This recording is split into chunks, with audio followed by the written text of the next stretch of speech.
Good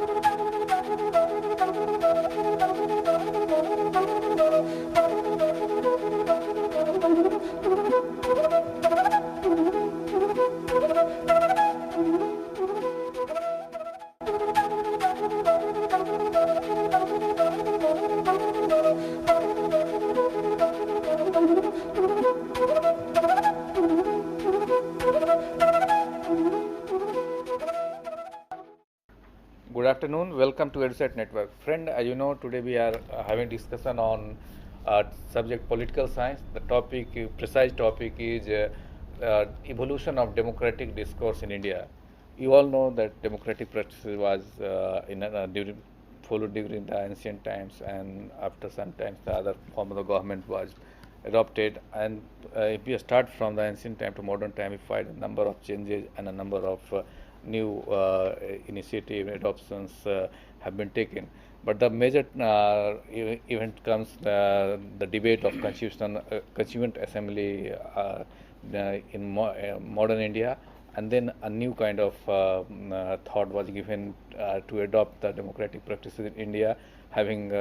experiences from the other worlds. So we can say that Indian democratic system is new in many ways. We will try to understand all those concepts, all these thoughts and ideas which were taken from other practices, and all have given a mature shape to the democracy in India. And for discussion on this very topic, we have in the studio Dr. Satish Jha. He teaches political science in Delhi University, and he has a keen eye on the democratic processes being practiced in other countries, and his area of specialization of Indian politics and theory. So on your behalf, I welcome Dr. Jha for EduSat lecture on this very topic. Welcome, sir.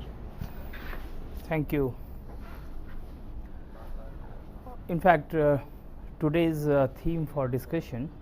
evolution of democratic discourse in India, has to be understood in terms of the larger roots of democracy, which do not only extend to the foreign soil, but have had a powerful presence in India too. Now, when we talk of democracy, normally we mean by democracy the liberal democratic institutions and practices, and it is true that in political science liberal democratic ideas are normally traced to modern period, particularly with the advent of modernity, the industrial civilization in the West, and the accompanying concepts of secularization and so on and so forth. But when it comes to the deeper meaning of democracy, there are few core concepts or the core issues or principles which do not have to be only located within the modern modern Western society, but in fact we can have such instances in our own social process and political ideas. For example, one such idea, core principle is the idea of tolerance and idea of dialogue or debate and dialogue. What in fact Amartya Sen recently in his book Argumentative Indian in fact has tried to highlight is precisely this issue, that how India and Indian political thinking and Indian political philosophy in fact presented a very powerful discourse on argumentation, on debate, on dialogue, as well as there were instances of the polities practicing tolerance in India. For example, for him the two important instances of a tolerant political order in India was the Mauryan Emperor Ashok and his regime in ancient time, and in medieval time Akbar and his function in his entire political discourse revolving around a syncretic culture, tolerance and religious harmony and so on and so forth. So what in fact he is trying to highlight, that this tolerance and this dialogue tradition had powerful presence in India even in ancient and medieval times. But when it comes to the modern times, particularly when we talk of democracy, there are two important principles which are considered to be key for its functioning. One of them is the procedural design of democracy, as well as the institutional format through which these democratic ideas are basically practiced. And secondly, the entire notion of participation and representation, along with the rights of the people, and therefore it is believed that these issues and these concepts, the core concepts of democracy, have evolved only in modern times with the Reformation and Renaissance in the Europe, and then accompanying political concepts and categories which were thrown due to these social and political processes. And therefore it is believed that this democracy in India came only with the Britishers, only after the colonial state consolidated its hold on Indian society and polity, and they introduced number of constitutional changes, and thereby the first wave of democratic institutions, or the first generation of democratic institutions, in fact took root on Indian soil. So this is a kind of derivative discourse so far democracy is concerned, because it came through the colonialism and colonial state, and subsequently whatever happened as part of the larger social and political churning was simply a kind of accommodation into that discourse, or one can say that the entire movement, the national movement, initially, particularly in the formative phase, which is remembered as the phase of the moderates, was only for constitutional reforms, more participation and adequate representation to the educated Indians, who had by then realized the importance of these democratic institutions. And therefore it is believed that this colonialism can be or should be understood as a kind of the beginning of modern democratic discourse in India. To some extent, there is some substance of truth in it, that the Britishers definitely introduced democratic institutions through the number of constitutional reforms which they introduced, and particularly three of them were very significant. For example, the 1909 Act, Morley-Minto Reforms Act, and then the 1919 Montagu-Chelmsford, and 1935 the Government of India Act, which in fact subsequently played an important role in basically influencing the drafting of the Indian Constitution. So therefore these constitutional reforms, and then before that you have had number of Indian Council Acts and number of reforms initiated by some of the more far-sighted, generous British governor generals and viceroys. Therefore in fact there is no denying the fact that the colonial state and the colonial rule in India is an important landmark in terms of the evolution of democratic discourse. But at the same time one should also remember that there are certain salient features of our democratic discourse. For example, three of them can be singled out at the very outset. One is secularism, the second is federalism, and the third is in fact the social justice. The three important components of Indian democracy, in fact three of them did not come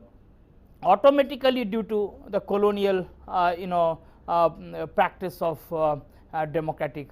politics in India. In fact they were rather the requirements of the Indian society, or one can say that this came out of the churning from the Indian politics and churning from Indian society. Therefore the Indian contribution, the contribution of the Indian politics in enhancing and deepening, or one can say that furthering the entire agenda of democratization, was no less significant than the contribution of the colonial state. Now what we find, I will come back to this issue later, but what I am trying to point out at the moment, that this entire roots of democracy in India, where in fact we find that there were certain concepts and the certain principles which were present from the very beginning. For example, one of the important principles, as we have discussed just now, the principle of tolerance, and another principle is the principle of dialogue, democratic dialogue, because ultimately the democracy is is a system which basically stands for meeting the minds of the people, and that meeting of minds can only take place through a dialogical discourse.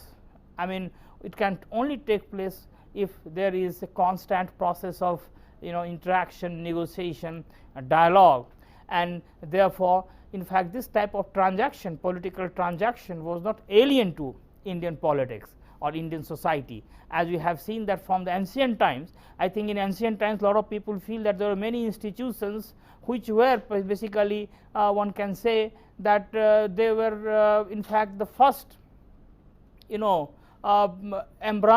they presented themselves as democratic institutions in embryonic form. For example, in fact in ancient times you have the institutions like Sabha, Samiti and the Bidhat, the three important institutions which the historians of ancient Indian history they basically often point out. Now, so in fact the important issue is that this principle of democracy as tolerance and dialogue, these things were present, but the procedural part of democracy, that how this dialogue and this tolerance have to be organized in a procedural format, how to have an institutional design of democracy in society, that thing was perhaps not as powerfully articulated as we find that these ideas found articulation in ancient times. And therefore, this institutional part, in fact the institutional design of democracy, one can say, is definitely a modern construct, and the construct which was largely done at the behest of the colonial state. And sometimes I feel that that is perhaps one of the reasons that Indian political thinking from the very beginning has been sought on democratic institutions, but has always been very long on democratic action. In fact, the action part of Indian democratic discourse is more powerful than the institution part, and it was this gap which was perhaps filled by the colonial state in a big way. Now, in modern times, when the with the advent of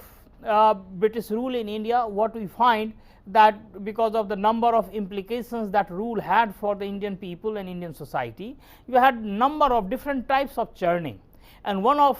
the important impact of that colonial rule was that creation of a new class of Indians, which in fact people or the scholars or those observers of Indian politics and history, they call them the new middle class. That was the class which was basically the result of the British English education introduced in 1835 by Macaulay. Now, this new middle class of India subsequently realized, particularly after after the establishment of the three universities. I mean, the first three universities, as it is known, were established in the three presidencies of Calcutta, Madras and Bombay, and therefore this when these educational institutions mushroomed and when more and more people started taking this education, then this class, the strength of this class, the size of this class was expanding, this got expanded, and therefore this class of the new middle class of India, the educated Indians, also came to know the value of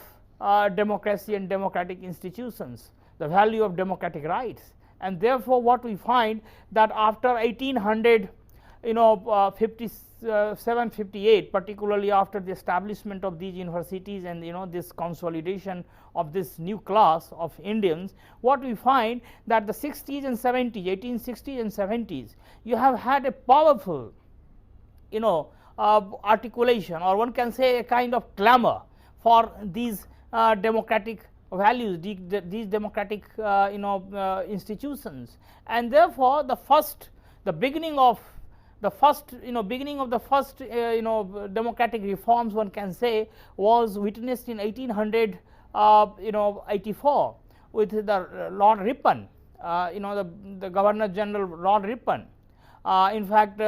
when Ripon introduced the reforms at the local level elections and local bodies, and one can say that this was the first instance of decentralization of power in India, and not only decentralization, but this was also a measure which for the first time gave opportunities to Indians to participate in electoral process at the local level, because that was the that was example of elected democratic institutions at the grassroots level, the district boards and the district municipalities and so on and so forth. So, these reforms can be considered to be the beginning of this politics, democratic politics in modern sense of the term. But then what is significant, that 1885 when Indian National Congress was formed, in fact this National Congress itself became an important forum for channelizing the democratic aspirations of the people and articulating the democratic vision of the new class, the new middle class, the educated Indians. Because after 1885 when Indian National Congress was formed, if one looks at the agenda of Indian National Congress, the most of the important issues on its agenda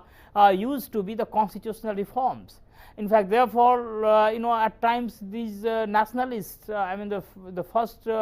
phase of Indian nationalism led by these moderates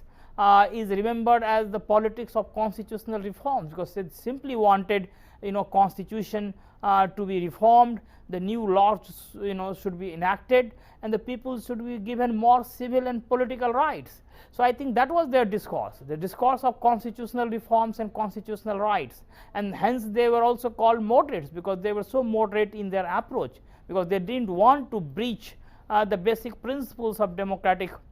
politics, and they simply wanted the Britishers to be more generous, to be more benevolent, and to be more accommodative towards Indians. So, I think that this Indian National Congress, the formation of Indian National Congress and the politics of the moderates was in fact the most important landmark in terms of the evolution of modern democratic discourse in India. Now, the moderates politics was the politics of representation and the politics of participation. In fact, the moderates never wanted the Britishers, in fact the way they defined the freedom and the way they defined Swaraj, in fact Swaraj had not by then even come on their agenda, but the way they defined their freedom, that freedom implied the presence of British rule in India, but at the same time giving more opportunities to the Indians. But in nutshell one can say that this moderate politics was essentially for rights and representation, the two important, the core concepts of modern democratic theory. I mean these, because even in the West most of the democratic fights have taken place on these two issues, either on rights or on representation, and these moderates were trying to articulate both through the Indian National Congress, organization called Indian National Congress. So, Indian National Congress in fact can be considered perhaps the most important development in terms of the democratic discourse in India, because it was not only in terms of the demand they put forth before the Britishers, but the way the Congress as an organization was visualized, because as it is well known, Congress never functioned as a political party, it was like a movement, including or incorporating or basically accommodating different streams of ideas and ideologies in society. But what was equally significant, that this Congress organization, the way it functioned like a legislature. Therefore, even the term this Congress is also suggestive, because this Congress was North American legislative procedure, because this Congress, as it is known, American legislature is known as Congress, and therefore this organization was called Congress, suggesting that whether the people have the power with them or not, whether they are in a position to run the political institutions or not, but whatever organizations they are having, they will function within that organization in a more democratic way, and basically they would be imitating the style of functioning of the Congress. And therefore, some of the historians who have worked on Indian National Congress, they believe that the way Congress functioned, it resembled very closely to the functioning of any legislative organ in modern state. I mean the way the resolutions were passed, the way the debates were conducted, the way in fact the organizational networking of ideas took place. In fact, all of them made it very close to the functioning of any legislature in any democratic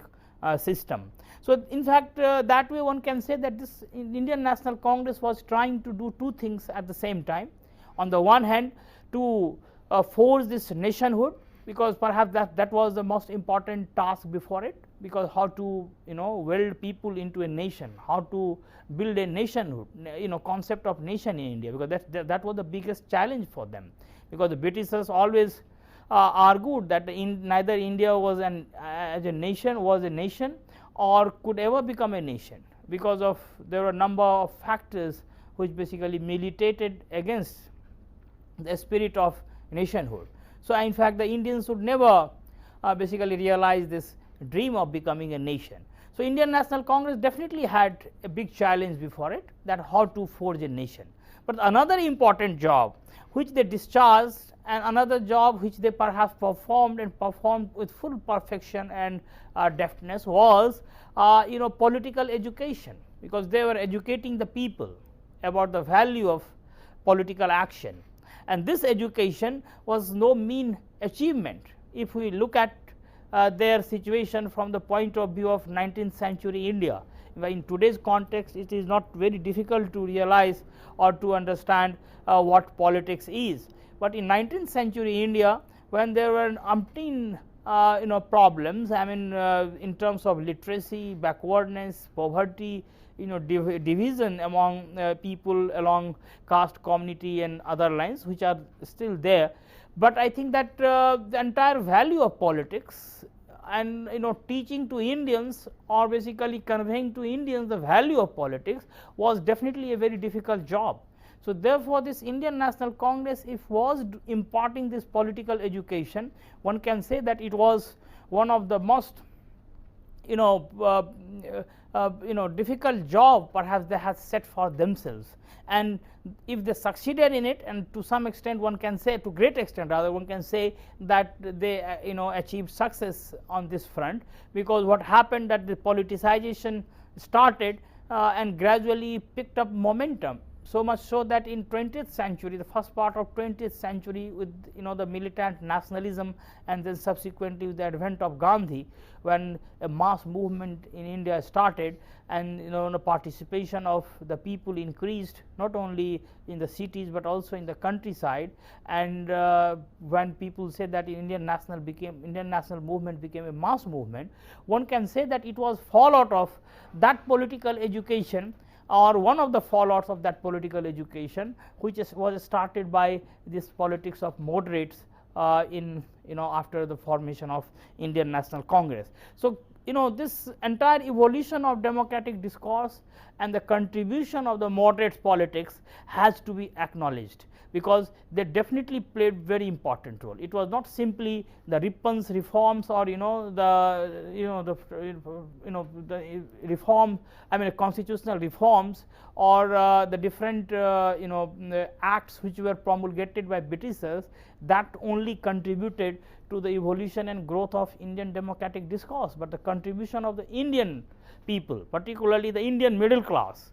of that period. I think the contribution of Indian nationalists, so to say, cannot be minimized or cannot be underestimated. Now,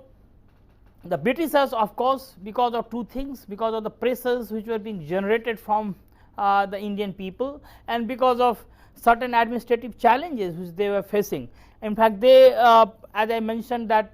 they introduced three important reform measures, and one of them was 1909 Morley-Minto Reforms Act, and the second was the Montagu-Chelmsford Fund of 1919, and the third was the Government of India Act 1935. Now, all these three reform measures by the colonial state were essentially meant to further or to expand these representative institutions and give more and more participation, to give more and more representation to Indian people. But of course, that representation was always half baked, because the entire franchise was very limited. Only limited number of people with lot of conditionalities like property qualification, education qualification, and so on and so forth were basically eligible for voting, and therefore this representation never could become the purely a democratic representation, but nonetheless all these three reform measures played significant role in expanding or deepening the meaning of democratic politics in India. But what happened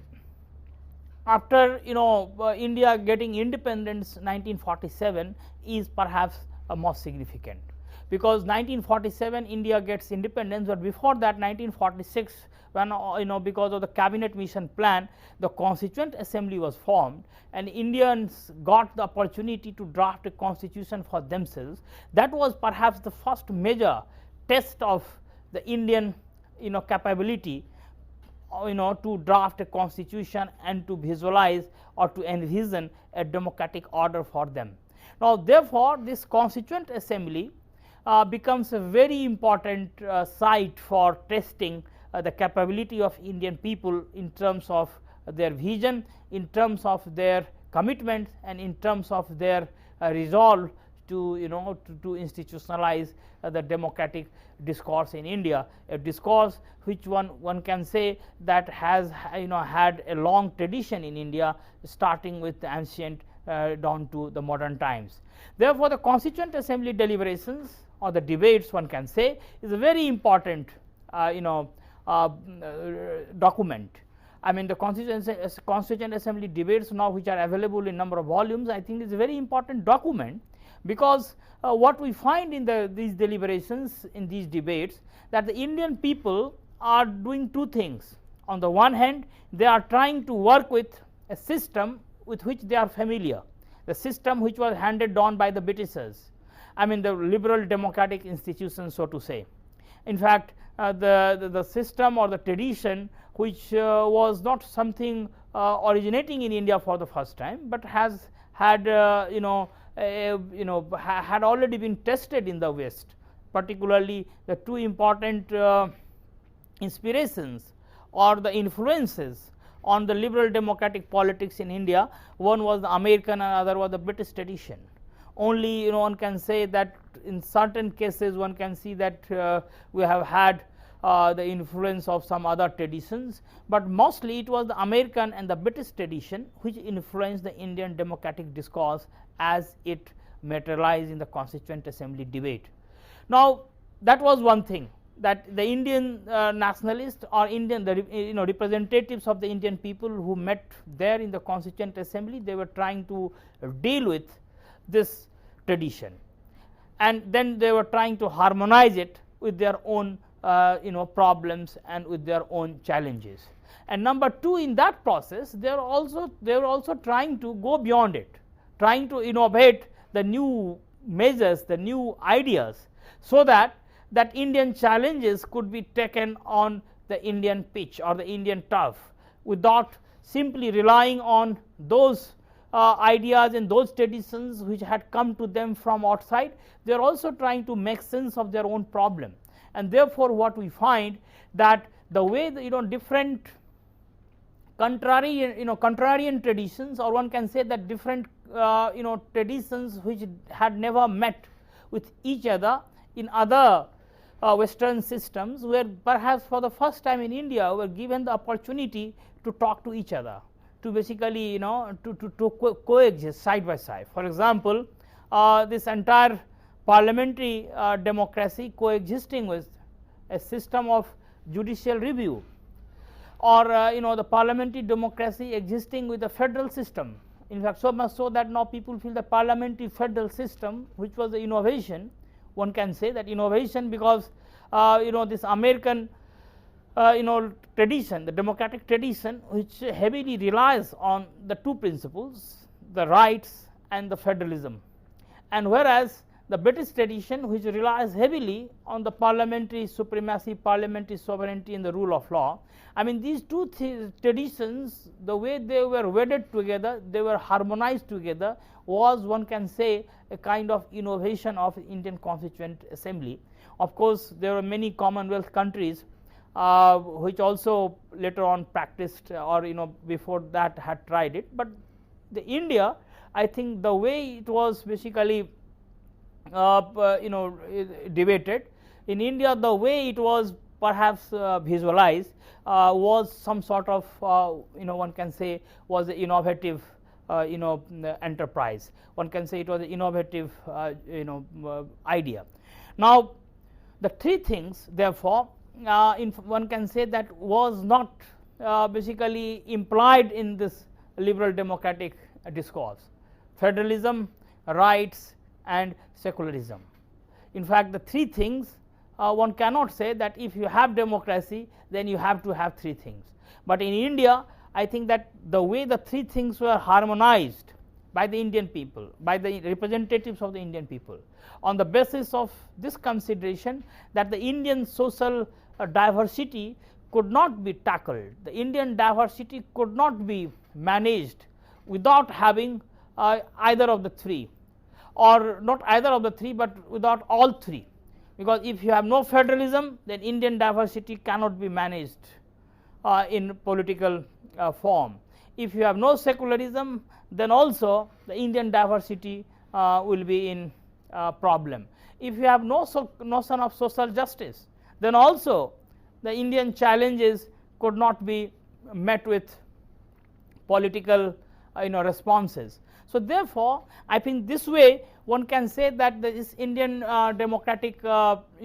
discourse in the Constituent Assembly went beyond the available resources of political theory which were coming to them from the Western tradition, and they in that process made use of that historic opportunity and came out with a very elaborate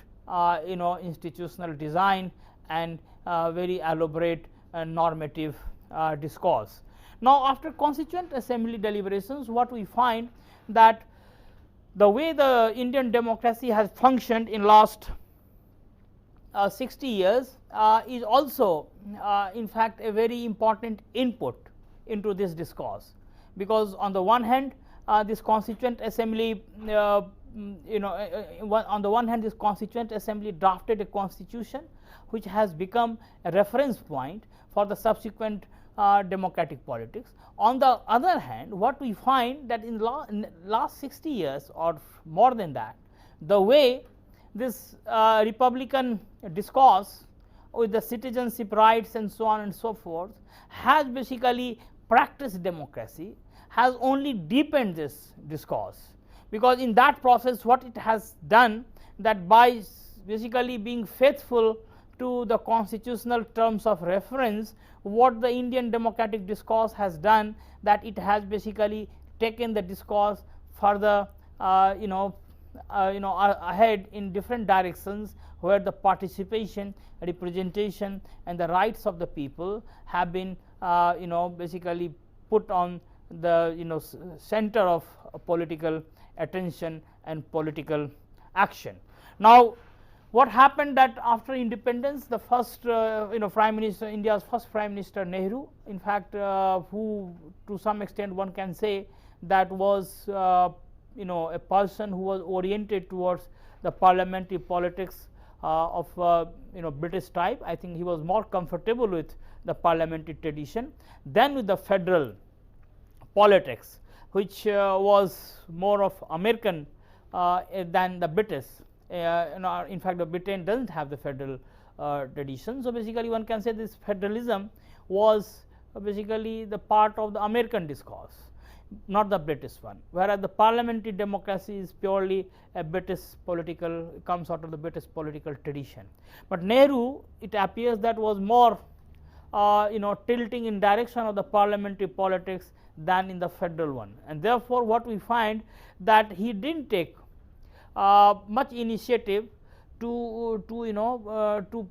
basically enhance or the deepen the federal institutions, or one can say he did not provide an elaborate blueprint for institutionalizing federal politics. Rather, in fact, one can say that to some extent he informalized federal politics by taking recourse to measures like fortnightly letters to the chief minister, through which he tried to reach out to different regions, different regional leaders and 2 different regional political formations, and thereby he tried to do center state politics, center state relations, to practice center state relations in an informal way, not in a formal way, like through institutions where both the center and the states ideas and viewpoints could be represented. So therefore,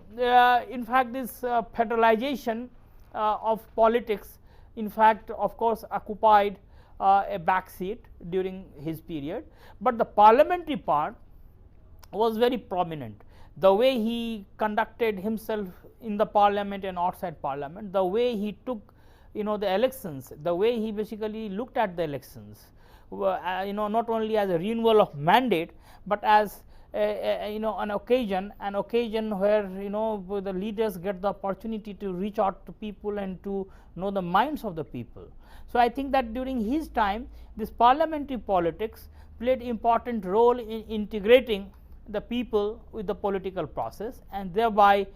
basically this democratic discourse in India acquired a new dimension. Now that politicization, which was started by the Indian National Congress way back in 1885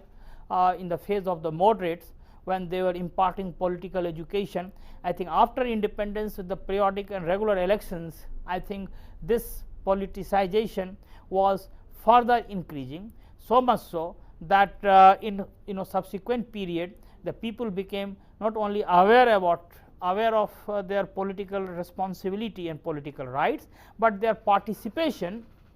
in the electoral process increased manifold.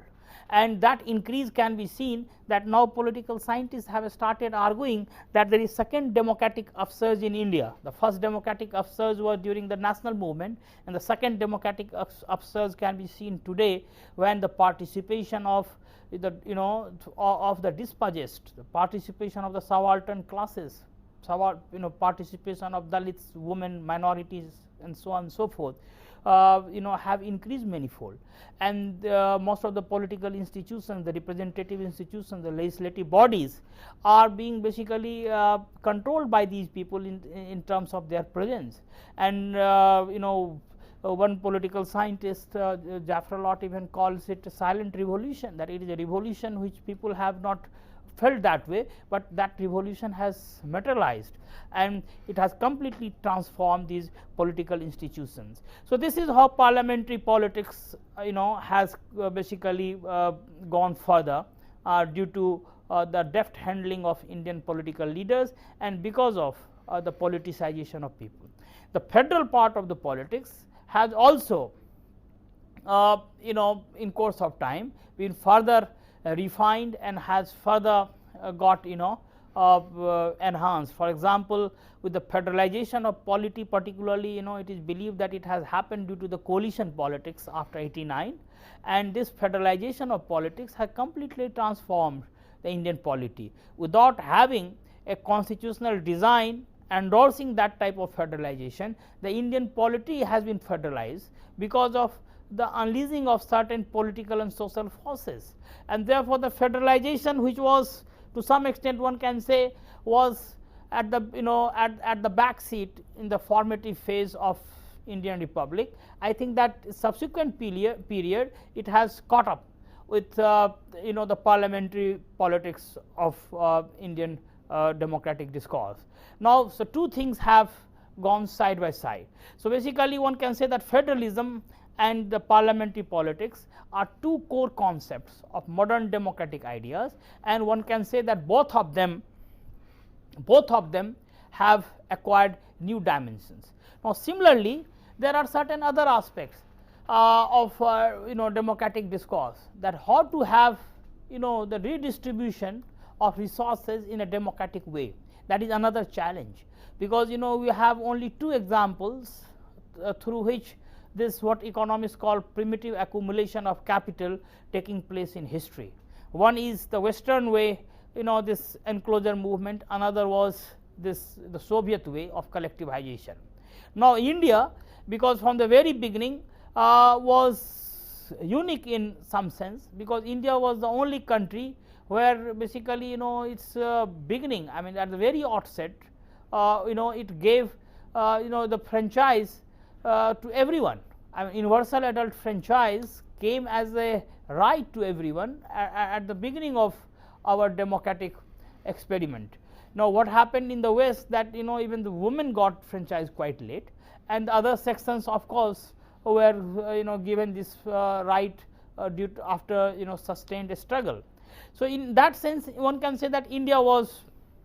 ahead of many other countries, and therefore, Indian democratic discourse was much deeper compared to the Western one. Now, even on issue of this economic development, on issue of economic redistribution and so on and so forth, India had to show a new path, because after all it was not possible to simply to develop or to attain economic growth through authoritarian route, and therefore there were limited options available in terms of theory. So, now therefore, what India or Indian leadership decided at that time was a kind of politics which was basically laced with democratic principles. Now, whether it was a cooperative movement, community development program, or the cooperative movement, or the subsequent period when it was sought to be done through a more slower piecemeal manner. Of course, there are a lot of critics who point out that because of that, what happened, that only the entrenched classes, the privileged classes gained, whereas those who were at the bottom of the hierarchy, they suffered, and therefore this swearing or basically showing loyalty to democratic principles in transforming the economic system was less guided by democratic considerations than by their interest in protecting the interest of or the protecting the class interest of the political class. Now, it is a debatable question, but what I am trying to say, that even on issue of economic growth, economic redistribution and economic development, I think that Indian leaders tried to practice a kind of democratic politics which normally we find that was not quite common in the Western societies. Now, what happened, that of late, particularly in last 20-30 years, the entire Indian democratic discourse has been put to a severe test. Now, the test is on account of number of things. The first important test is coming because of a continuous critique being offered by people who claim that they are basically championing the cause of the dispossessed, and therefore they feel that Indian democracy may be successful in terms of maintaining the edifice of liberal democratic institutions, but in terms of the substance, I think this entire political class has not done a very good job, and therefore there is a need for a political auditing, and this political auditing is being done on behalf of the civil society. And therefore, what we find that in last few years there is a crusade on behalf of the civil society against the state and the liberal institutions, saying that these liberal institutions suffer from number of deformities, and the 2-3 important deformities are basically accountability, the representation, and the third is basically their commitment to rights and constitutional order. So, I think this is a new development, and because of this we find that at times the state and the civil society also come to loggerheads. Sometimes the state believes that what civil society does is simply trying to breach the principles of constitutional discourse, that basically they are breaching the constitutionalism of Indian democracy, because within that, once the people's representatives are elected, then I think for next 5 years the people have no right to do any auditing, and if it is to be done, it is to be done only through a laid down procedure of no confidence or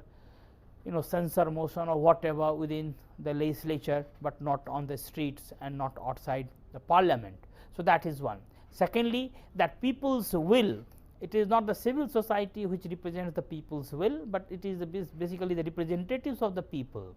who are elected by the people during elections. They are the true custodian of people's will, and therefore, whatever they do, they are doing on basically basis of the mandate they have received, and therefore, they are the true trustee. They are not simply delegate, but they are true trustee of people's will, and therefore, no one has a right to question it. So, what we find that these two perspectives are now in basically conflict with each other. The one that people's mandate is basically not a mandate which should be interpreted as a trust, but it is only delegation, that people are only delegating certain authority to them, and if those authorities are not discharged, if those principles are violated,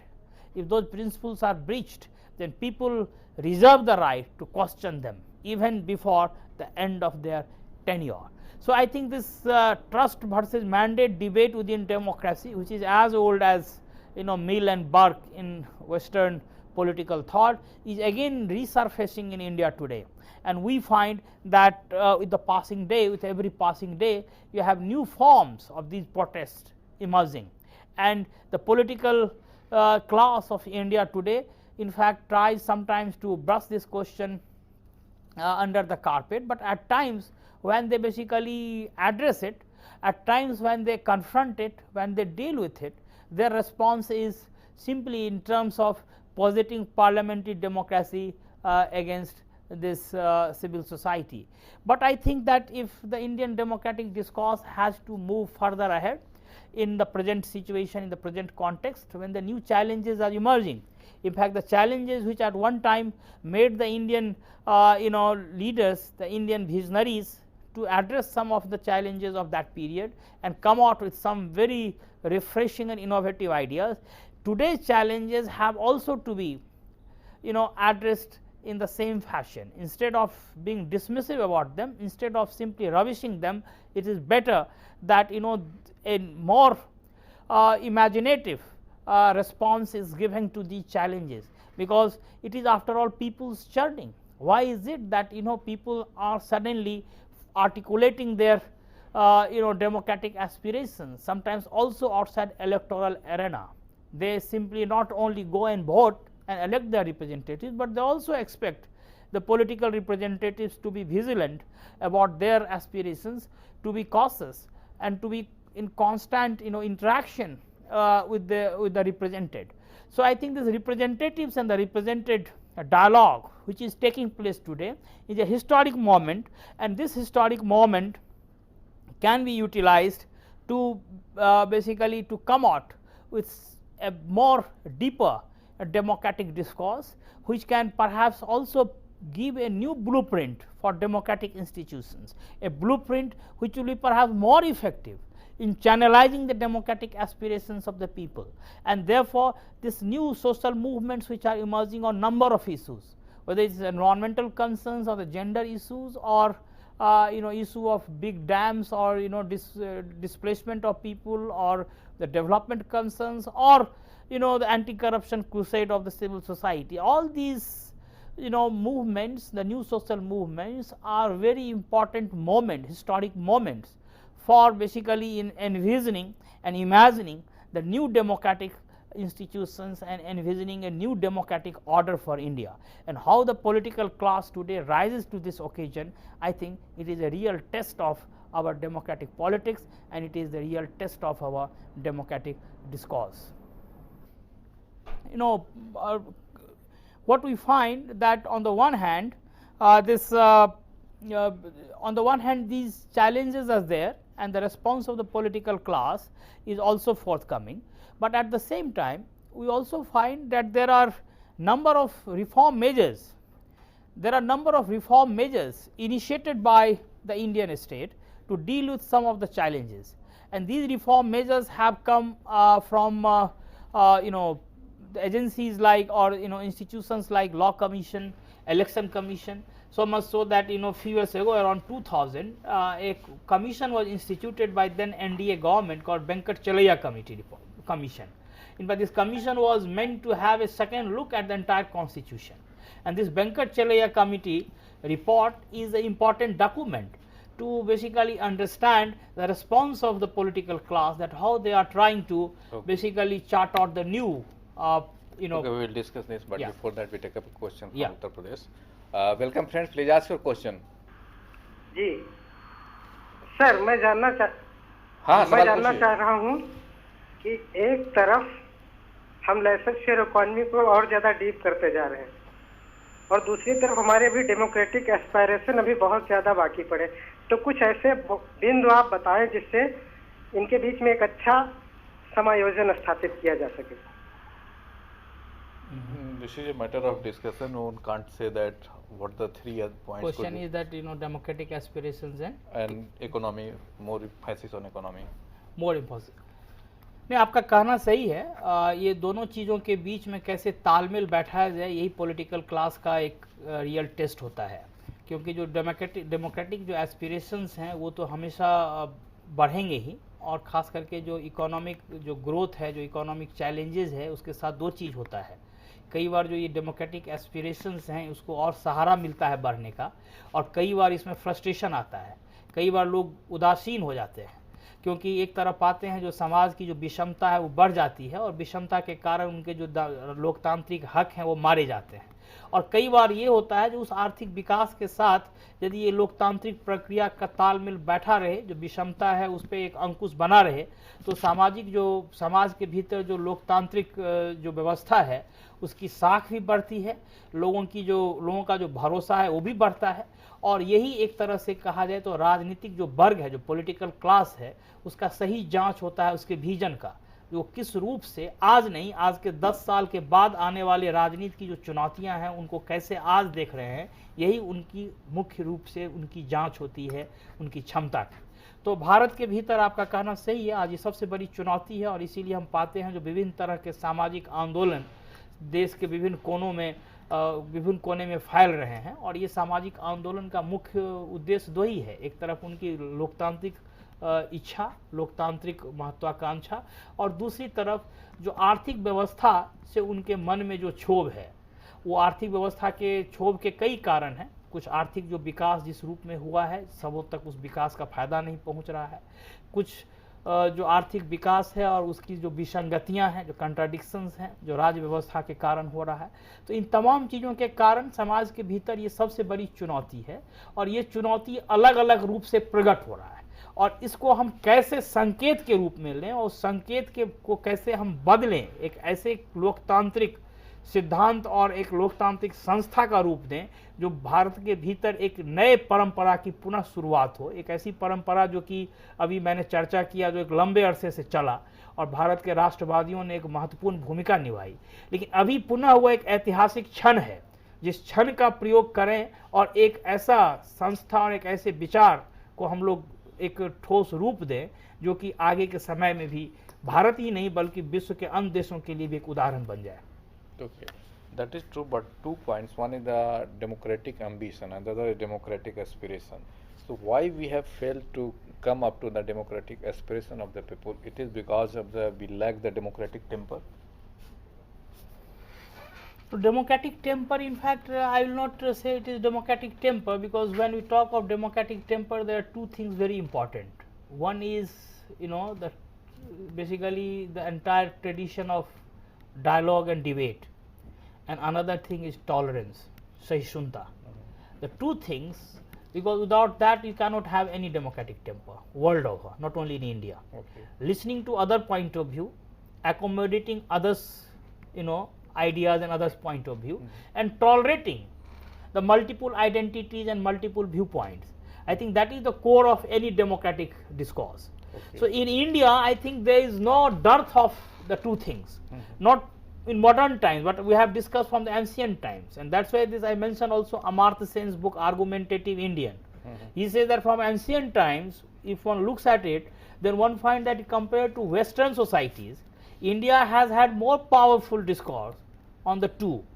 both dialogue and debate and the tolerance. So the temper part, of course, I don't agree that there is any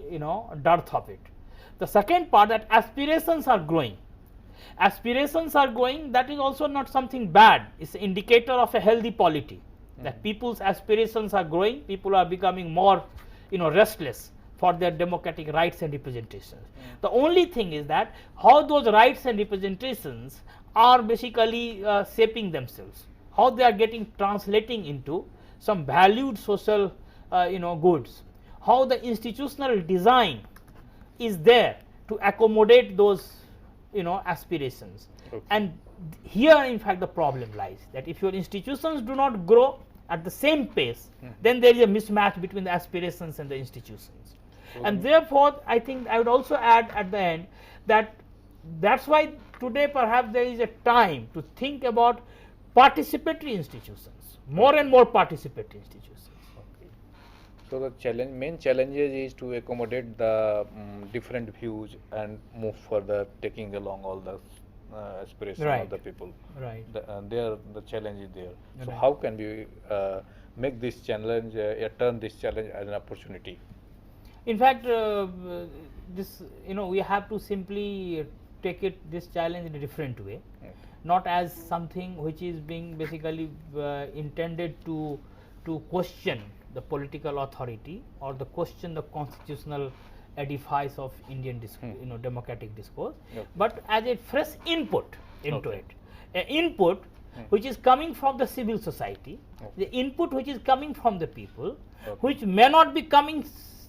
through the electoral politics, but are coming outside the electoral politics. So I don't find that one should look at it as a contradictory term.